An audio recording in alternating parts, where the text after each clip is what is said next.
বাগদেবীর আরাধনা স্কুলে স্কুলে চলছে। আমরা চলে এসেছি হেয়ার স্কুল।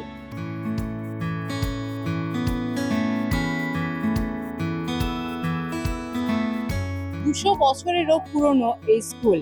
এই প্রাচীন স্কুল প্রতি বছরই সরস্বতী পুজোর আয়োজন করে এবং বাগদেবীর আরাধনায় সমস্ত কাজ কলেজে এই স্কুলের ছাত্ররাই করে।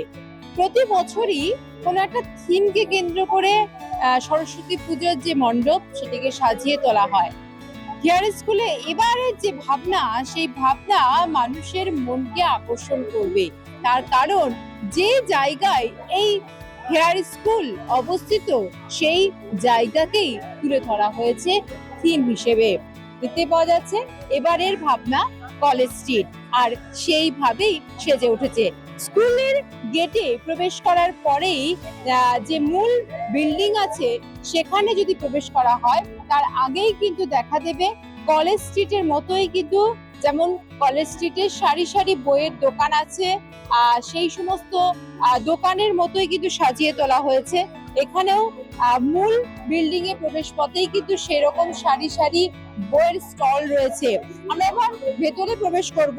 ভেতরেও কিন্তু সেই একই রকম বিষয়টিকে ধরে তোলা হয়েছে এবং যেখানে মায়ের মূর্তি আছে সেখানে যে থিমের আকারে সাজিয়ে তোলা হয়েছে। কলেজ স্ট্রিটে আসলেই যে রূপটা দেখতে পাওয়া যায়, যে সারি সারি বইয়ের দোকান, সেই সারি সারি বইয়ের দোকান এবং একেবারে একই রকম রূপ দেওয়ার জন্য এবং যে সমস্ত বইয়ের দোকানে ডিসকাউন্ট দেওয়া যায় সেগুলোও তুলে ধরা হয়েছে। অর্থাৎ পুঙ্খানুপুঙ্খ বিষয়টিকে কিন্তু গুরুত্ব দেওয়া হয়েছে, পুঙ্খানুপুঙ্খ ভাবে কলেজ স্ট্রিটকে তুলে ধরা হয়েছে। আমরা স্কুলের শিক্ষকের সঙ্গে কথা বলবো। স্যার, আপনার নাম? আমার নাম পুষ্পল সরকার। স্যার, এরকম ভাবনা এই জায়গাকেই রিপ্রেজেন্ট করা হচ্ছে, এই জায়গাকেই তুলে ধরা হচ্ছে, এই ভাবনাটা এলো কেন? ভাবনাটা এসছে কলেজ স্ট্রিটের উপর দিয়ে আমরা আসি, সবসময় আসি যাই, আর কলেজ স্ট্রিটকে বাদ দিয়ে আমরা তো কিছু ভাবতে পারি না। তার মধ্যে দিয়ে আমাদের গড়ে ওঠা কলেজ স্ট্রিটের যেমন ঐতিহ্য আছে, আমাদের স্কুলেরও সেরকম 207 বছরের ঐতিহ্য স্কুল। তা সেই দিক থেকে দেখতে গেলে দুটো পাশাপাশি ওতপ্রোতভাবে যুক্ত। কিন্তু কলেজ স্ট্রিট যে জিনিসটা আমাদের গোটা কলকাতা বলুন, বাংলা বলুন বা গোটা ভারতবর্ষকে দেয়, এত সহজলভ্য ভাবে পুরোনো বই থেকে শুরু করে একদম জাস্ট প্রকাশিত হচ্ছে সেই বইটা পর্যন্ত এখানে এসে একটা অঞ্চলের মধ্যে যে কোনো কেউ পায়। শুধু তাই নয়, এখানে যে ঐতিহ্য, সেই ঐতিহ্যগুলো যাতে আমাদের বাচ্চারা আজকে এআই এর যুগে শুধুমাত্র মোবাইল নিয়ে কিছু সার্ফিং করে, গুগল সার্ফিং করে একটা কাজ উদ্ধার করে দিল, কিন্তু তারপরেও একটা বই সেটা হাতে নিয়ে পড়া, তার ফিলিংসই আলাদা। ওদের মধ্যে এই ভাবনাটা ঢুকিয়ে দেওয়ার জন্য ওদেরকে দিয়েই এই কাজটা করানো। আধুনিক যুগে এবং প্রযুক্তির যুগে মোবাইল মানুষের হাতে হাতে এসেছে, কিন্তু কলেজ স্ট্রিটে যে বইয়ের যে একটা গুরুত্ব এবং কলেজ স্ট্রিট যে বইয়ের গুরুত্বের জন্য এখনো মানুষের মনে আছে বা বই প্রেমীদের মনে আছে, এই ছোট ছোট ছেলে মেয়েদের মনের মধ্যে সেটা প্রবেশ করানোর জন্য কি এই থিমটাকে অবলম্বন করা? সেটা তো অবশ্যই। আর একটা জিনিস দেখবেন যে আমাদের স্কুলেও একটা খুব রিচ লাইব্রেরি আছে, অন্যান্য বিভিন্ন লাইব্রেরি দিক ওদিকে আছে, কিন্তু কলেজ স্ট্রিটে গেলে যে জিনিসটা আমরা এখানেও রাখার চেষ্টা করছি, বই ওপেন রাখা আছে, আপনি একটা তুলে নিয়ে পড়তে পারেন, দেখতে পারেন।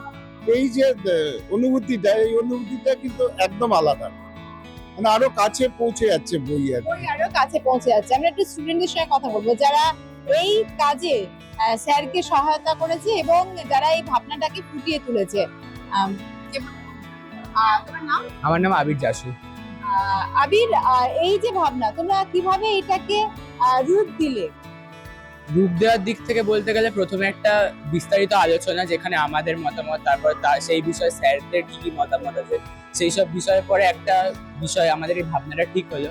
তারপরে স্যারদের সঙ্গে আরো আলোচনার পরে আমাদের ভাবনাটা কিভাবে এইভাবে আকৃতিটা নিতে পারে সেটা স্যাররা আমাদেরকে যেমন করে বলেছে, ওনারা আমাদেরকে দিয়ে করে দিয়েছেন, আমরা সেইভাবে খুব ভালোভাবে করেছি, আর সেটাই আজকে এখানে দাঁড়িয়েছি। হ্যাঁ, অবশ্যই বলছি। আমাদের প্রথমেই কাজ ছিল যে স্যারদের সাথে আলোচনা করা, সেইটা আমরা সবসময় আগে থেকেই করে রাখি। করার পর সেইটা স্যারেরা আমাদের যেরকম গাইড করেন সেই অনুযায়ী করি, নিজের থেকেও কিছু দিতে চাই। সম্পূর্ণ কাজটা কি তোমরা নিজেরাই করেছো সব? আমরা সম্পূর্ণ কাজটাই করেছি, তার সঙ্গে স্যারেরাও করেছেন। স্যারেরা আমাদেরকে গাইড করেছেন, আমরা সেই অনুযায়ী করেছি। আর কিছু না। নাম আমার দেবাঞ্জয়। এই আধুনিক যুগে মানুষের হাতে হাতে চলে এসেছে মোবাইল, আর মোবাইলের হাত থেকে কিন্তু রেহাই পায়নি ছোট ছোট কচি কাচারাও। তার কারণ তারাও মোবাইলে আসক্ত হয়ে পড়ছে দিনে দিনে, এবং এই মোবাইলের আসক্তি কাটাতে পারে একমাত্র বই। সেই বই হচ্ছে মানুষের সবচেয়ে যে প্রিয় বন্ধু। কলেজ স্ট্রিট এলে সারি সারি সেই বইয়ের দোকান, আর বইয়ের প্রতি প্রেম জাগাতে সেই সরস্বতী পুজোর দিনে কলেজ স্ট্রিটকে থিম হিসেবে বেছে নেওয়া হয়েছে। এখানে সত্যি অরিজিনাল বইও যেমন রাখা হয়েছে, তেমনি কিন্তু প্রতীকী বইও রাখা হয়েছে। একেবারে কলেজ স্ট্রিটের স্টাইলেই কিন্তু সাজিয়ে তোলা হয়েছে এই মণ্ডপ, এবং ছোট ছোট বাচ্চাদের মনের মধ্যে বইয়ের প্রতি ভালোবাসা জাগাতেই কিন্তু এই ভাবনা আর এই থিমের উদ্যোগ। ক্যামেরায় সুব্রত বোসের সঙ্গে নাজর রহমানের রিপোর্ট, আর প্লাস নিউজ, কলকাতা।